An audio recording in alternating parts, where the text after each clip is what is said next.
et bienvenue chez moi. Enfin plutôt chez Madame Fauché. Aujourd'hui, on pose nos valises chez cette grande dame qui prend un peu trop de place dans nos vies. Moi, c'est Laura, votre hôte sur ce podcast. Chaque semaine, on aborde le sujet de l'argent pour le mettre au service de vos ambitions et reprendre le pouvoir sur votre vie. Alors, prêt à sortir de la fauche ? Faisons le chemin ensemble, sans pression, pas à pas, comme à la maison. Vous êtes prêts ? C'est parti.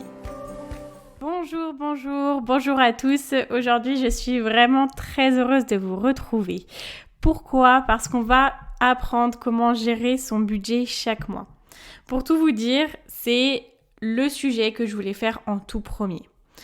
Cet épisode, je voulais faire tout au début parce que pour moi, la méthode que je vais vous présenter, c'est la méthode ultime. C'est la méthode qui m'a changé la vie et vraiment, si vous mettez ça en place, vous allez avoir fait 80% de tout le travail. Bon, évidemment, on avait des choses à voir avant, ensemble, mais aujourd'hui est venu le moment de voir comment on gère notre budget. Pour moi, c'est une méthode qui est universelle. Tout le monde peut l'utiliser. Par contre, je sais que quand on est entrepreneur ou salarié, on n'a pas la même façon de percevoir notre argent. Quand on est salarié, évidemment, on reçoit notre salaire à la fin du mois. C'est un salaire fixe pour la plupart des personnes. Et quand on est entrepreneur, on reçoit l'argent de façon irrégulière. Ça peut causer quelques problèmes de gestion, surtout quand on a nos factures à payer. La gestion de l'argent peut être un peu plus complexe quand on est entrepreneur, mais on va voir ça pas à pas. Donc pour les entrepreneurs, je vais sortir un épisode bonus qui arrivera dans quelques jours et qui viendra compléter ce que je vais vous présenter aujourd'hui. Aujourd'hui, on est vraiment sur la base et dans cet épisode bonus, on va vraiment plus en détail par rapport à votre façon de fonctionner et au fait que vous n'ayez pas des revenus tout le temps récurrents et des revenus très réguliers. Mais la base, on la voit maintenant pour tout le monde. Alors, pourquoi créer un système de gestion pour son argent ? Au-delà de se mettre bien financièrement, de mettre des milliers d'euros de côté, de devenir riche, on a déjà une chose qui est primordiale, qui est de s'enlever le stress de la gestion de l'argent. D'ailleurs, qu'on soit salarié ou entrepreneur, c'est des choses qui, le stress, tout le monde l'a. Le stress, il est mené par les micro-tâches de gestion, les factures qui tombent, quand on a beaucoup de choses à payer, quand on a du mal un petit peu à avoir clair dans tout ce qui est prévu et quand on a aussi parfois des imprévus. Déjà, quand on a un quotidien bien rempli, on n'a pas envie de se rajouter justement la contrainte de l'argent. Si on peut diminuer au maximum toutes ces tâches de gestion-là, on peut le faire et on va le faire. On veut que l'argent soit à notre service tout simplement, qu'il soit là quand on en a besoin. Aujourd'hui, l'objectif, c'est de vous donner les solutions pour gérer votre argent sereinement et efficacement sans avoir à y allouer des heures et des heures, voire votre dimanche après-midi. Parce que, voilà, c'est des choses qui prennent du temps. Donc, vous allez avoir deux types de personnes. La personne qui va pas vraiment s'en occuper et qui va se retrouver un petit peu dans la panade parce qu'il y a des choses qu'il n'aura pas prévues. Ou alors d'autres choses, ou alors une personne qui vraiment prend le temps de gérer ça, qui voit clair dans ce qu'elle va faire le mois prochain par exemple, mais du coup ça va être un peu une source de stress parce que ça prend beaucoup de temps à gérer, c'est tous les jours, toutes les semaines, c'est vraiment trop. Donc on a besoin de solutions. Je vais vous parler un petit peu de mon expérience. J'avais une phobie administrative très importante. Aujourd'hui on va pas dire qu'elle a disparu complètement, mais les choses sont sous contrôle. J'ai beaucoup travaillé dessus et je mets en place les choses pour que je tombe pas dans les travers dans lesquels je pouvais tomber avant où je gérais absolument rien du tout. Je vais vous parler un petit peu de mon expérience. J'avais une phobie administrative très importante. Aujourd'hui, je vais pas dire qu'elle a disparu, mais les choses sont sous contrôle. Alors pour les personnes qui ne savent pas ce que c'est la phobie administrative, c'est une grosse angoisse par rapport à tout ce qui est administratif. Donc les personnes qui en souffrent n'ouvrent pas leur courrier administratif. Elles ne payent pas leurs factures à temps. Elles ne renvoient pas leurs documents administratifs dans les délais. Elles ont du mal à gérer leur argent rien qu'à aller sur leur compte. Et moi, j'étais complètement là-dedans et ça se manifestait aussi dans la gestion de l'argent avec plein d'erreurs catastrophiques qui ne m'aidaient pas du tout. Une raison de plus pour laquelle on pouvait m'appeler Madame Fauché. Donc, je portais bien le nom. En plus de ça, pour moi, gérer son argent, c'était écrire toutes les semaines sur des tableaux Excel nos dépenses au centime près. Moi, je voyais ça comme quelque chose d'insurmontable. J'avais vraiment pas envie de passer mon temps à faire ça et je ne voyais pas l'intérêt. Alors, quand on s'intéresse un peu à la gestion de l'argent, on va voir beaucoup de personnes conseiller aux autres de faire leur compte, de remplir ligne par ligne, de pointer nos dépenses, etc. C'est un modèle qui fonctionne sur certaines personnes. Je ne vais pas le remettre en question parce que ça a été inventé avant que je naisse. Mais moi, je suis justement de 1994. Je suis de la génération Y et tout va vite. Tout est facilité maintenant. On a besoin que tout aille vite. Nous, on a l'habitude de scroller, de voir l'information hyper rapidement et de voir des informations, un nombre énorme d'informations à la minute et de tout imprimer très facilement. Je vais vous donner un exemple. Est-ce que ça vous est déjà arrivé d'être devant une page de site internet avec vos parents ou devant votre téléphone sur Facebook ou que sais-je ? Vous êtes les deux à chercher l'information et vous allez bouger la page et ils vont vous dire « Mais attends, j'ai pas eu le temps de voir, mais tu vas super vite, on n'a même pas le temps de lire, etc. » Ça, c'est un exemple très concret de comment nous on fonctionne et la rapidité à laquelle on trouve l'information et la rapidité à laquelle on restitue l'information. Ça, c'est quelque chose qui est nouveau et surtout, c'est quelque chose qui est encore plus simplifié avec les générations d'après, la génération Z, les autres générations. Et ça nous pousse à fonctionner autrement. Donc, quand on vient nous dire à nous qu'il faut qu'on se pose 1 heure par semaine et qu'il faut qu'on récupère nos tickets de caisse, que par ailleurs, moi, je ne garde quasi jamais et quand je les garde, je les perds au bout de 2 minutes, c'est normal que ça nous paraisse un peu lourd. Donc, on a besoin de quelque chose qui soit adapté à nous, à notre génération, un système qui soit simple, rapide à gérer, sans prise de tête et qui fonctionne. C'est le rêve, hein. Bon, alors, vous allez vous dire, qu'est-ce que c'est cette méthode ? Vous devez sûrement vous le dire, mais qu'est-ce que c'est ? Alors, c'est une méthode que moi, je n'ai absolument pas inventée. Elle vient d'un investisseur qui est incroyable et très célèbre en Australie, qui s'appelle Scott Pape. Et il a aidé des centaines et des centaines de milliers de personnes en Australie. Moi, j'ai acheté son livre quand je vivais en Nouvelle-Zélande. Bon, les deux pays sont très proches et du coup, on a à peu près les mêmes infos là-bas. Et j'ai adapté, donc quand je suis rentrée en France, le système au système français. Parce que les choses sont très différentes entre l'Australie, la Nouvelle-Zélande et la France. Donc j'ai dû prendre la méthode et moi-même la tester et l'adapter en France. Donc parlons-en de cette méthode. On va réduire nos choix quotidiens qu'on a à faire avec l'argent. On va réduire tous les gestes quotidiens qu'on a à faire avec l'argent. On va se retrouver à avoir quasiment plus rien à faire. Scott Pape, justement, il explique une chose et c'est ce que je vous disais dans le dernier podcast. Vous devez pouvoir vivre avec 60% de vos revenus. Donc 60% de vos revenus doivent pouvoir vous servir pour vos dépenses quotidiennes, donc c'est-à-dire loyer, crédit, courses, Netflix, etc. Donc ça, c'est la base. Et maintenant, on va venir créer un système autour de ça. Ce système, on va le créer en 4 étapes. 4 étapes, enfin plutôt 4 comptes en banque que l'on va ouvrir chacun à la suite. À chaque étape, on va voir quel compte en banque on ouvre, quelle est sa vocation, donc à quoi il va nous servir et combien d'argent on va y mettre chaque mois. Vous allez voir à chaque fois et pour chaque compte en banque, on va mettre en place un virement automatique pour que l'argent soit déplacé sans que vous n'ayez à vous en soucier. C'est là en fait tout le secret de la méthode, toute la base, c'est qu'avec les virements automatiques, on n'a pas à s'occuper de notre argent. Notre argent se déplace lui-même dans les bons endroits. Ça sera à ce niveau-là justement qu'on aura quelques adaptations à faire pour les entrepreneurs parce qu'on sait qu'on n'a pas de revenus réguliers. Donc on regardera ça dans le prochain podcast. Mais restez connectés parce que là on va encore une fois voir vraiment la base. Alors, première étape. On va venir ouvrir un compte courant dans une banque en ligne. Pourquoi la banque en ligne ? La banque en ligne, vous avez 0 frais dessus. Les banques locales où vous avez votre agence, ils vous prennent de l'argent en fait juste pour qu'ils puissent exister, juste pour qu'ils puissent avoir une agence dans la plus grande rue de votre ville. Mais sinon c'est tout, vous n'avez aucune valeur ajoutée. Moi je vous donne un exemple. Donc j'étais chez le Crédit Agricole, donc j'étais en train de fermer tous mes comptes chez le Crédit Agricole pour les mettre sur mes banques en ligne.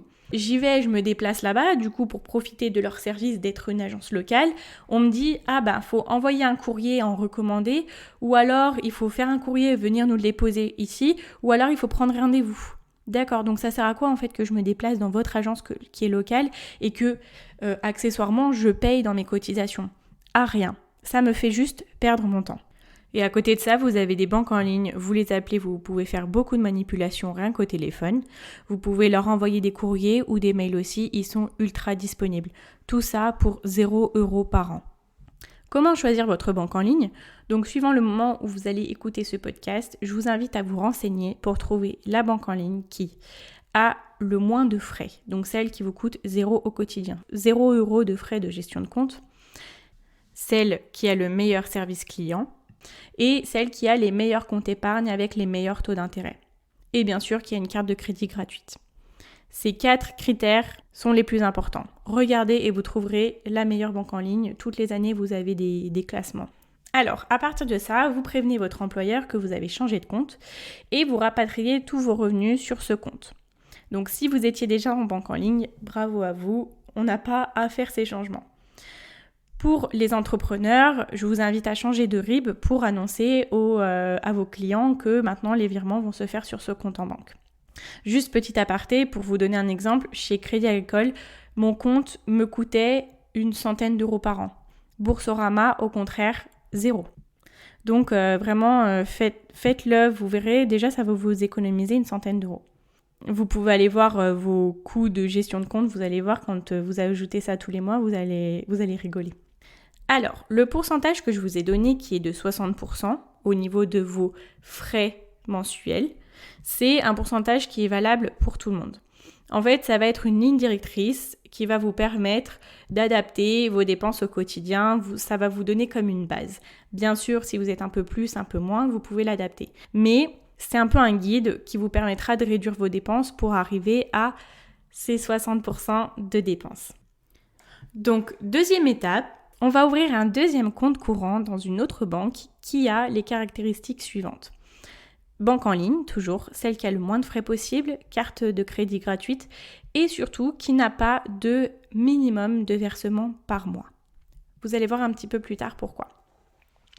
Donc vous allez surtout aussi demander votre carte de crédit gratuite. Vous allez vous retrouver avec 2 comptes courants dans 2 banques différentes avec 2 cartes de crédit. Le premier compte, on va l'appeler justement le compte courant et le deuxième compte, c'est le compte plaisir.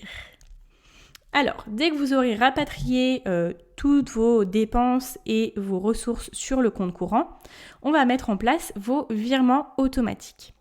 Alors, chaque mois, dès que vous recevrez votre paye, donc ça bien entendu pour les personnes salariées, pour les entrepreneurs, restez connectés pour le prochain épisode de podcast où on fera un focus là-dessus. Donc, chaque mois, dès qu'on a la paye, on va mettre en place un virement automatique de 10% de nos revenus qui va aller sur notre compte plaisir. Alors, à quoi va consister ce compte? Je pense que vous avez déjà un petit peu compris. Ce compte-là, c'est l'argent que vous allez pouvoir dépenser chaque mois pour tout ce qui vous fait plaisir. Donc, vous allez calculer simplement, vous connaissez vos revenus, vous prenez 10% des revenus et ça, c'est la somme que vous pouvez allouer chaque mois pour dépenser pour tout ce que vous voulez. Surtout, dépenser cet argent, c'est comme un flux, c'est quelque chose, l'argent doit rentrer, l'argent doit sortir. C'est un flux, vous mettez l'argent en mouvement et vraiment là, vous vous faites plaisir, vos loisirs, le spa, voilà, tout ce qui vous plaît dans la vie, toutes vos dépenses de loisirs, vous les rapatriez sur ce compte-là et vous allez pouvoir utiliser cet argent-là pour ça. Maintenant qu'on a défini notre compte courant, où on sait qu'on a 60% qui vont dans nos dépenses, 10% dans nos dépenses plaisir, donc ça nous fait 70%. Qu'est-ce qu'on va faire des 30 derniers pourcents? Ça va aller dans des comptes épargne. Alors, je vais vous inviter à ouvrir 2 livrets épargne dans votre banque que vous avez choisi soigneusement avec les meilleurs taux d'intérêt, donc la banque où vous avez votre compte courant, votre premier compte. Donc là, on arrive à la 3e étape. On va créer une première épargne où on va verser 10% de vos ressources par virement automatique toujours, pour vos grands projets, vos grands objectifs, vos vacances, des formations, un ordinateur, etc. C'est un petit peu comme le compte plaisir, donc là, sauf que c'est un livret épargne, mais c'est pour tout ce qui vous fera plaisir à long terme, tout ce qui a besoin d'une plus grosse somme pour l'avoir. 4e étape et dernier compte épargne, on va ouvrir ce compte épargne et verser chaque mois en virement automatique 20% de nos ressources. Et ça, c'est un compte sécurité, c'est-à-dire que c'est tout ce qui va vous mettre en sécurité. Donc par exemple, pour les problèmes qui peuvent vous arriver, pour rembourser nos dettes, comme on l'a vu la semaine dernière dans l'autre épisode de podcast, pour mettre de côté, pour avoir un apport pour une maison, si c'est votre projet, pour tous les tracas du quotidien qui peuvent arriver, donc par exemple une opération pour votre animal de compagnie, pour vous-même une opération, voilà, toutes ces choses-là qui ont besoin d'une certaine somme d'argent si ça arrive et qu'on veut avoir de côté pour ne pas être embêté. Donc on arrive à une stratégie très simple.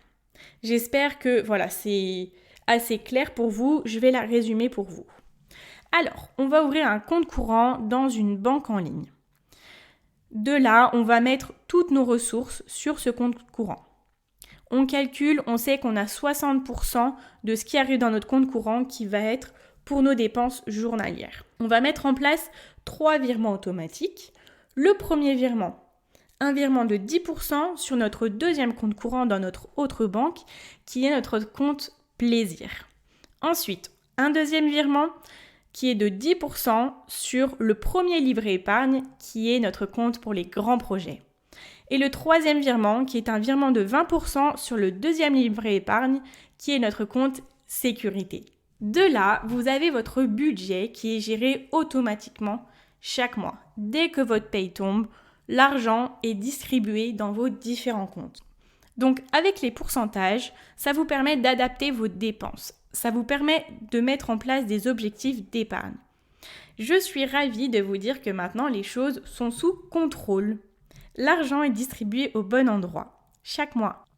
Moi, pour l'avoir expériencé, dès les premiers mois, c'était tellement simple et ça facilitait grandement ma phobie administrative. Et vraiment, j'ai été conquise et j'ai des proches qui m'en ont parlé, enfin, à qui j'en avais parlé et qui après sont revenus me demander « Ah oui, Laura, c'était quoi ce que tu m'avais dit? Est-ce qu'on peut regarder ensemble ?»